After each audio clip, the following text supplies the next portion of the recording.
जय श्री कृष्णा। राधे राधे। बोलिए गौरी पुत्र गणेश भगवान की जय। हम सभी लोग आज बड़ी ही पवित्र पावन कथा को श्रवण करने वाले हैं, जो कि दीपावली के बाद की यह कथा सुनी जाने वाली है, जिसे हम भाई दूज या यम द्वितीया के नाम से जानते हैं। बड़ी ही पवित्र पावन कथा है। भाई बहन की यह बहुत ही दुर्लभ कथा है। हम सभी लोग को इस कथा को अवश्य श्रवण करना चाहिए। इस कथा को सुनने मात्र से यम के त्रास हमें नहीं मिलते, यमलोक हमें नहीं जाना होता, ऐसी शास्त्रों और पुराणों में मान्यता है। तो आइए बहुत ही प्रसन्नचित भाव से हम सभी लोग इस कथा को श्रवण करते। तंत्री श्रीधर राजस्य चित्रगुप्ता शुभंकर पायान माया सर्व पापेभ्यो शरणागत वत्सल। एक बार युधिष्ठिर जी भीष्म जी से बोले, हे पितामह, आपकी कृपा से मैंने धर्म शास्त्र सुने हैं, परंतु यम द्वितीया का क्या पुण्य है, क्या फल है, यह मैं सुनना चाहता हूँ। आप कृपा करके मुझे विस्तार पूर्वक कहिए, ताकि मैं भी यम द्वितीया की कथा को श्रवण कर सकूं। भीष्म पितामह जी बोले, तूने बहुत ही अच्छी बात पूछी है, मैं उस व्रत को विस्तार पूर्वक बताता हूँ।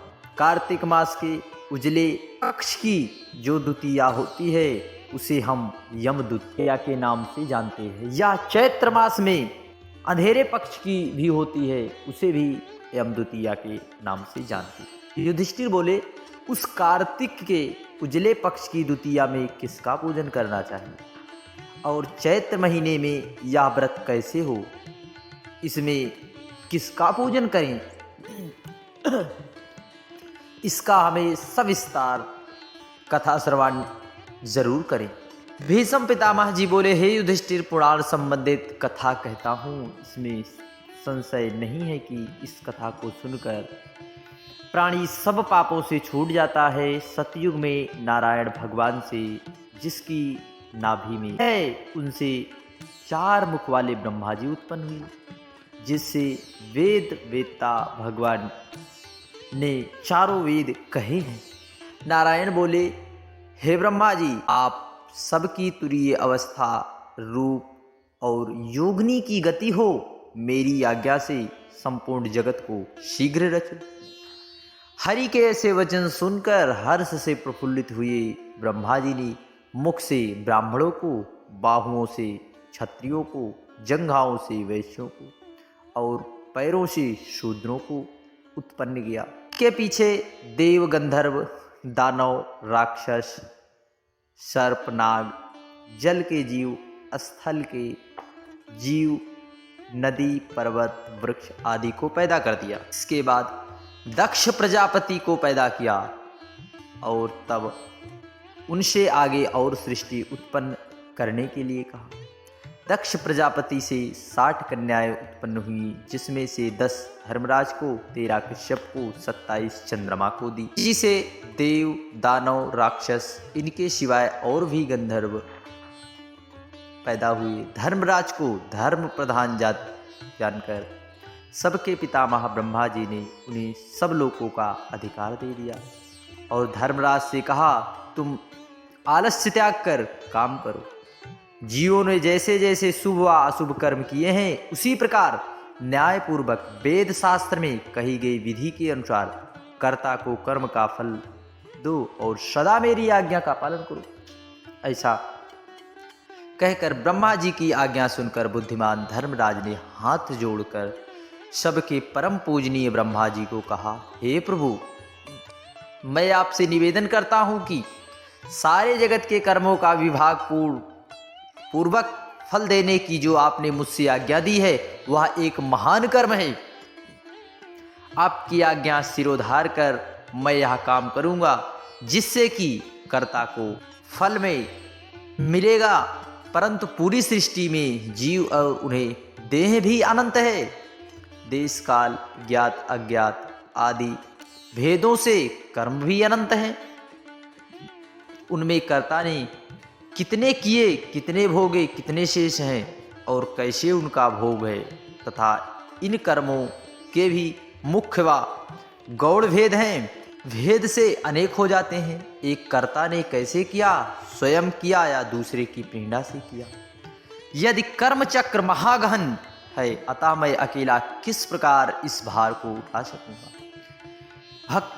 भक्तजनों, इस कथा को बड़े ही प्रसन्नचित भाव से संपूर्ण अवश्य सुनिए। मुझे कोई ऐसा सहायक दीजिए जो धार्मिक, न्यायिक, बुद्धिमान, शीघ्रकारी, लेख कर्म में विज्ञ, तपस्वी, मनिष्ठ और वेद शास्त्र का ज्ञाता भी हो।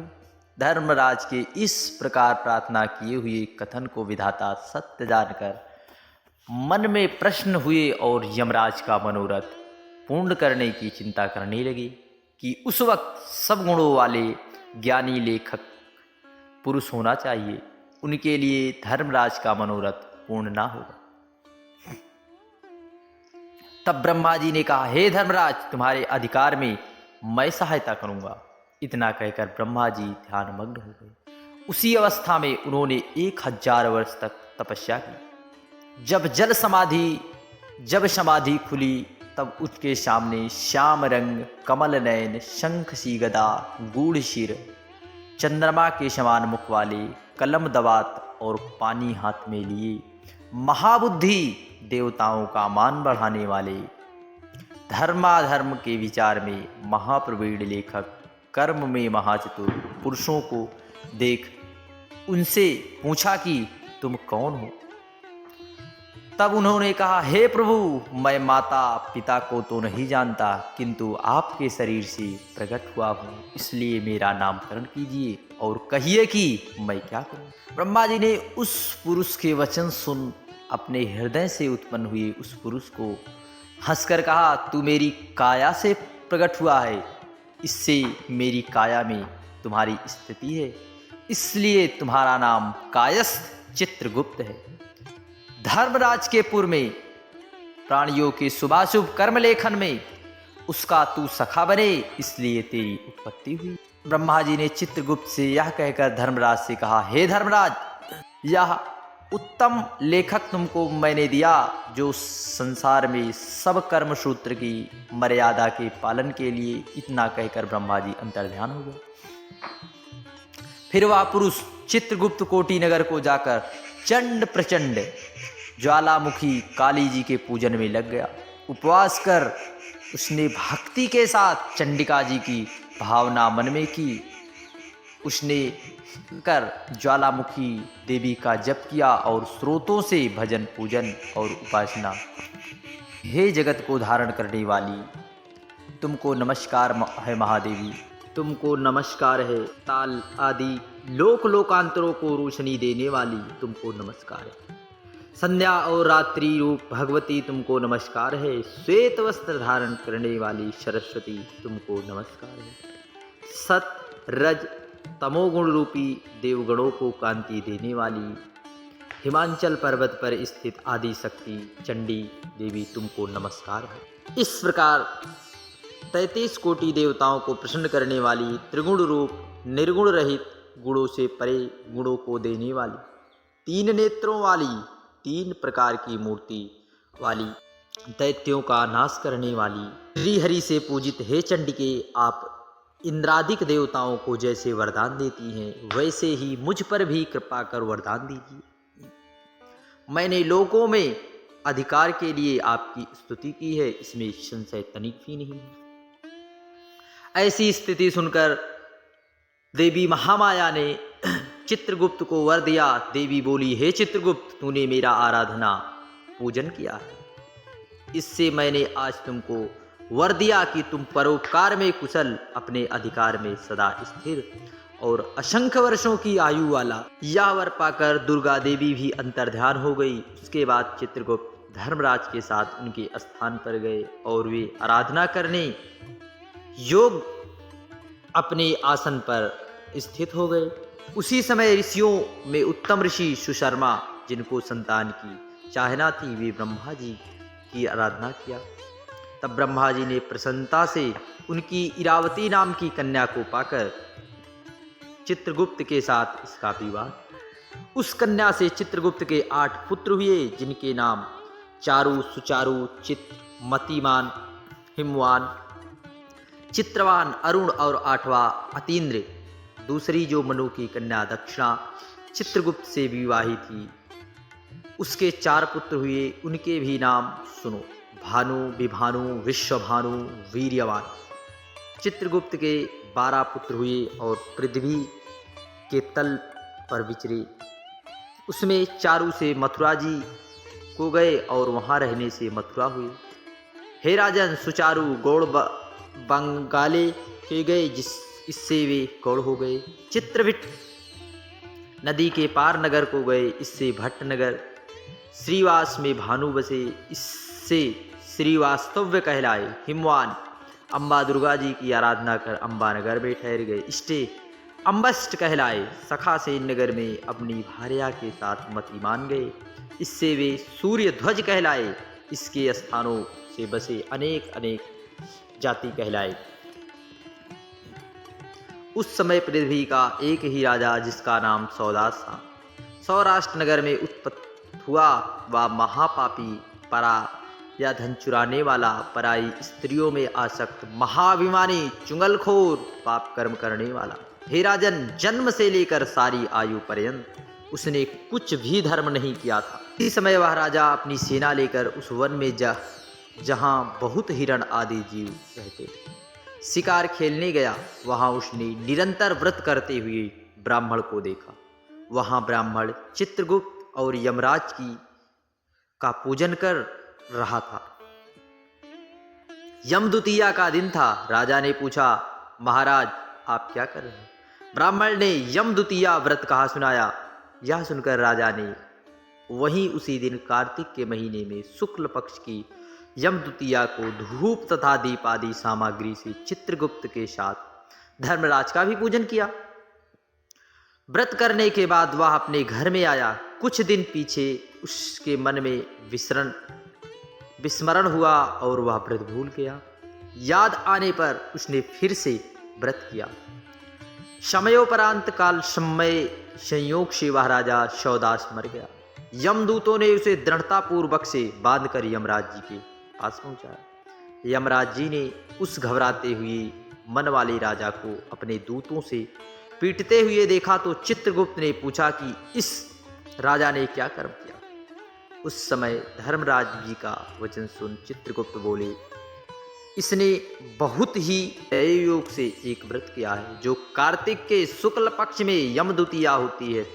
उस दिन आपका और मेरा गंध चंदन पूजन आदि सामग्री से, एक बार भोजन के नियम से और रात्रि में जगने के पूजन से किया है। हे देव, हे महाराज, इस कारण यह राजा नरक में डालने योग्य नहीं। चित्रगुप्त के ऐसा कहने से धर्मराज ने उसे छुड़ा दिया और फिर वह यमद्वितीया के व्रत के प्रभाव से उत्तम फल को प्राप्त हुआ। ऐसा सुनकर राजा युधिष्ठिर भीष्म से बोले, हे पितामह, इस व्रत में मनुष्यों को धर्मराज और चित्रगुप्त का पूजन करना चाहिए, सो मुझे कहिए। भीष्म पितामह जी बोले, यमद्वितीया के विधान को सुनो। एक पवित्र स्थान पर धर्मराज और चित्रगुप्त की मूर्ति बनाकर उनकी पूजा की कल्पना करें और वहां दोनों ही प्रतिष्ठा कर 16 प्रकार व 5 प्रकार की सामग्री से श्रद्धा पूर्वक नाना प्रकार के पकवान, लड्डू, फल, फूल, पान, दक्षिणा आदि सामग्रियों से धर्मराज जी और चित्रगुप्त का पूजन के पीछे बारंबार नमस्कार करें। हे धर्मराज जी, आपको नमस्कार है। चित्रगुप्त, आपको नमस्कार है। पुत्र दीजिए, धन दीजिए, सब मनोरथ को पूर्ण कर दीजिए। इस प्रकार चित्रगुप्त के साथ श्री धर्मराज जी का पूजन कर विधि से दवात और कलम की पूजा करें। चंदन, कपूर, अगर और नैवेद्य पान दक्षिणा सामग्री से पूजन करें और कथा सुनें। बहन के घर भोजन करें, उसके लिए धन आदि पदार्थ दें। इस प्रकार भक्ति के साथ यमद्वितीया का व्रत करने वाले पुत्र से युक्त होते हैं, मनवांछित फल की प्राप्ति होती है। जय श्री कृष्णा। राधे राधे।